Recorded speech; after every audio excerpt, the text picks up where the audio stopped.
Hello guys, share ko lang ang ginawa kong rosemary with cloves.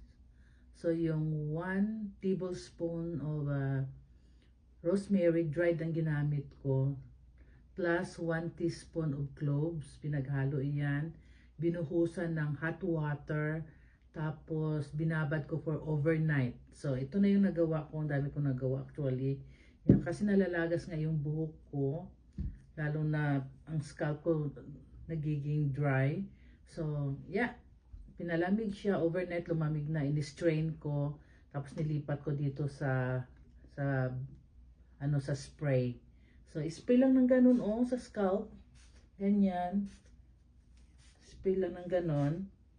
Lalo na doon sa gusto mo talaga na humaba yung part ng buhok. Tapos i-massage lang. Yan.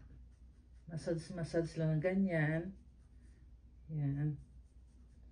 Hanggang sa ibabad mo ito ng 30 minutes bago mo siya banlawan. Yan.